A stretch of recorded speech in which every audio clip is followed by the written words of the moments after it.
हो गया। मैंने निराशा में अपनी आंखें बंद कर लीं, लेकिन कुछ देर बाद भी मेरी मौत नहीं हुई। मैंने भ्रम में एक आंख खोली और देखा कि उस विशाल अर्थ ड्रैगन ने मुझे खाने के लिए अपना मुंह नहीं खोला, बल्कि अपना नाक मेरे करीब लाया और मुझे जोर से सूंघा। अचानक अर्थ ड्रैगन ने अपना सिर पीछे खींचा और उसके गले से अजीब सी धीमी आवाजें आने लगीं। वह आवाज किसी खतरे जैसी नहीं लग रही थी, बल्कि उसमें कुछ भ्रम और पूछताछ का भाव था। अगले ही पल जो हुआ उसने मुझे चौंका दिया। इस विशाल अर्थ ड्रैगन ने अपनी कांटेदार जीभ बाहर निकाली, लेकिन मुझे निगला नहीं, बल्कि मेरे शरीर पर लगे कीड़े के खून को धीरे से छाट कर साफ कर दिया। मुझे चाटने के बाद अर्थ ड्रैगन ने शायद कुछ पुष्टि कर ली थी। उसकी आंखों में एक प्यार भरी चमक आ गई। वह धीरे से नीचे लेटी, अपना विशाल सिर जमीन पर टिकाया और मुझे अपनी गोद में आने का इशारा करते हुए प्यार से धीमी आवाजें निकालने लगी। मुझे जल्दी ही समझ आ गया कि यहाँ क्या हो रहा है। इस अर्थ ड्रैगन ने स्पष्ट रूप से हाल ही में बच्चों को जन्म दिया था और वह मातृ प्रेम से भरी हुई थी। मेरे अंदर बैम्बू ड्रैगन का खून दौड़ रहा था और कम रक्त रेखा वाले अर्थ ड्रैगन के लिए यह उच्च रक्त रेखा की खुशबू ने उसमें स्वाभाविक रूप से एक जुड़ाव पैदा कर दिया। वह मुझे अपना बच्चा समझ रही थी। बस जब मैं सोच रहा था कि मुझे इस नाटक में साथ देना चाहिए या नहीं, तभी मेरे पेट से भूख के कारण आवाज आने लगी। अर्थ ड्रैगन को शायद यह आवाज समझ आ गई। वह तुरंत थोड़ी चिंतित दिखी, अपने विशाल शरीर को अजीब तरह से हिलाया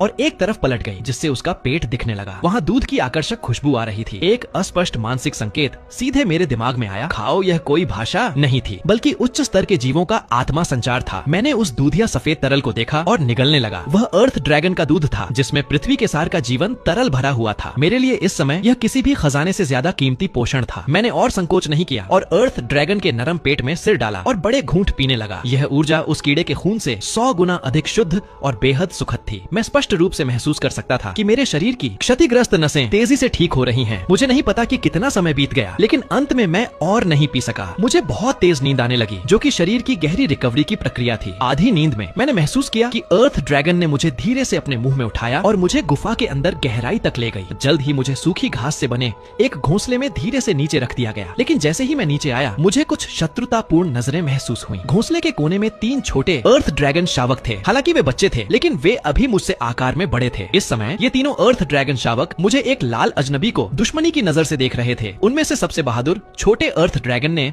मेरे पास आकर मुझे अपने कठोर सिर से टक्कर मारी, जैसे कह रहा हो, भागो यहाँ से, ये मेरा इलाका है। इसके जवाब में मैंने तुरंत अपने दांत दिखाए और पलटवार किया। उस छोटे अर्थ ड्रैगन को स्पष्ट रूप से उम्मीद नहीं थी कि मैं इतना आक्रामक होऊंगा और वह डरकर पीछे हट गया। तभी अर्थ ड्रैगन माँ ने अपना विशाल सिर आगे बढ़ाया और धीमी आवाज में गुर्राई, जैसे वह अपने उन नासमझ बच्चों को डांट रही हो। उसने अपनी नाक से तीनों अर्थ ड्रैगन शावकों और मुझे एक साथ धकेल दिया। हालांकि तीनों छोटे अर्थ ड्रैगन अनिच्छुक थे, लेकिन माँ के दबदबे के कारण वे केवल मन मारकर अपने शरीर को खिसका पाए और माँ के पेट से सटकर लेट गए, जिससे मुझे बहुत समय बाद सुरक्षा का सुखद एहसास हुआ। मैंने अपनी आंखें बंद कर लीं और मुस्कुराया। चूंकि तुमने मुझे पनाह दी है, इसलिए